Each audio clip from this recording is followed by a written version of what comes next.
માહિતી આપી રહ્યા છે સચિન પ્રહલાદનગર વિસ્તારમાં અત્યારે કેવો માહોલ છે કેમ કે અમદાવાદમાં વરસાદની શરૂઆત થઈ 1.5 કલાક થઈ ગયો છે અને 1.5 કલાકની અંદર પરિસ્થિતિ ખૂબ વિકટ બની ગઈ છે। અત્યારે તમે ત્યાં કેવા દ્રશ્યો જોઈ રહ્યા છો?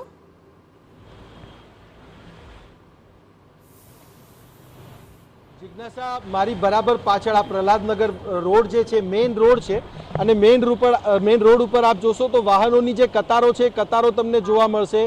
કેવી રીતે વાહન ચાલકો પોતાના વાહનો ટો કરીને લઈને આવી રહ્યા છે, મતલબ એને ઘસડીને લઈને આવી રહ્યા છે એવી પરિસ્થિતિ છે, કારણ કે વાહનો બંધ થઈ ગયા છે અને એના કારણે ટુ વ્હીલર વાહનોને વધારે મુશ્કેલીનો સામનો કરવો પડી રહ્યો છે। આગળ સર્કલ પર તમે જોશો તો લગભગ 25 થી 30 વાહન ચાલકો પોતાના વાહનોને ફરીથી ચાલુ કરીને આગળ જવાનો પ્રયાસ કરી રહ્યા છે।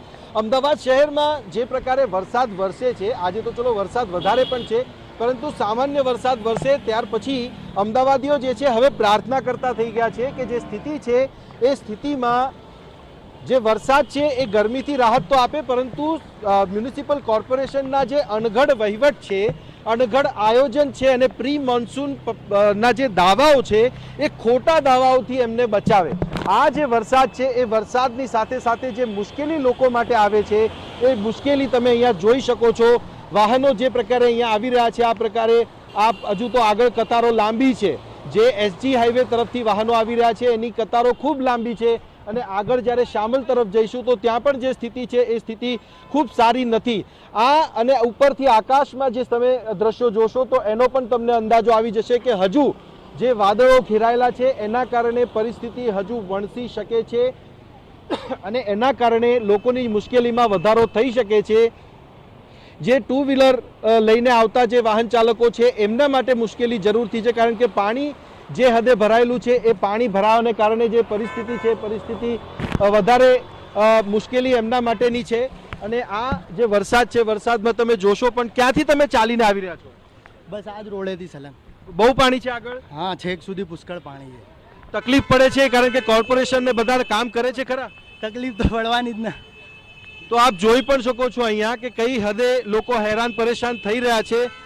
પછી એ 4 વ્હીલર ચલાવનારા લોકો હોય કે કોઈ પણ હોય, ક્યાંથી તમે આવો છો, કેટલી તકલીફ પડે છે? આ બહુ પ્રોબ્લેમ છે। આગળ અમે 16 સિવિલ થયા છે, બધે પાણી ભરેલા છે। તો જુઓ આપ કે 16 સિવિલ થી જે છે પાણી અહીંયા ભરાયેલા છે અને લોકો હેરાન થઈ રહ્યા છે। 16 સિવિલ થી એ જે બેન છે અહીંયા ચાલતા વાહન લઈને આવ્યા છે અને આ જે સ્થિતિ છે એ સ્થિતિ ચિંતાજનક છે। કઈ રીતની સ્થિતિ છે, કઈ રીતની તકલીફ પડી રહી છે?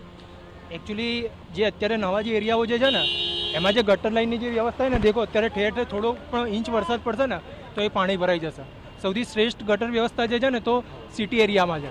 સિટી એરિયામાં અત્યારે તમે જોશો ને અત્યારે પણ રોડમાં પાણી નહીં ભરાયું હોય, એટલે હાલમાં અત્યારે કેવું કે રોડનું કામ ડેવલપ થયેલા વિસ્તારોમાં જ આવી સ્થિતિ થાય છે। ડેવલપ થયેલા વિસ્તારોમાં આવી સ્થિતિ થાય છે। હવે ખબર નહીં કઈ રીતે શું કોન્ટ્રાક્ટરે કઈ રીતે કરે છે વર્ક, તો લોકોમાં પણ એક આશ્ચર્ય છે અને સાથે સાથે લોકોનું કહેવું એ પણ છે કે ડેવલપ્ડ વિસ્તારોમાં આ પ્રકારની પરિસ્થિતિ થાય એ કેટલે અંશે યોગ્ય પણ છે। અને તમને એવું લાગે છે કે કોર્પોરેશન કામ કરતું હોય? કઈ નથી કરતું, તકલીફ પડે છે ને? પડે છે, બહુ તકલીફ પડે છે। તો કામગીરી જો યોગ્ય રીતે થઈ હોત તો આ પ્રકારે પાણીનો ભરાવ ન થયો હોત। આપ જુઓ હજુ પણ હું દ્રશ્યો બતાવું છું એ આ જ છે। ક્યાંથી આવો છો તમે, કેટલી તકલીફ પડે છે? હું આવું છું થલતેથી, બધી જગ્યાએ પાણી ભરેલું છે। વાહન ક્યાંથી તમે આવી રીતે લઈને આવ્યા? વાહન અહીંયા અડધો કિલોમીટરથી, અડધો કિલોમીટર થઈ ગયું। શું કહેવા માંગશો કોર્પોરેશનને અને અલગ અલગ જે વિભાગો કામ કરે છે એને પાણી માટેની ને એની વ્યવસ્થા? શું કહીએ આપણે, દર વખતનું એક જ કોમન પ્રોબ્લેમ છે, પાણી ભરાય જ છે બધી જગ્યાએ। પાણીનું કરાવો સાહેબ, પાણીનું કરાવો, આ બહુ પ્રોબ્લેમ છે એના બધા વર્ષે થાય છે, એટલે કંઈ કરાવો। ગુજરાત ગવર્મેન્ટને કહો કે સાહેબ કંઈ કરાવે।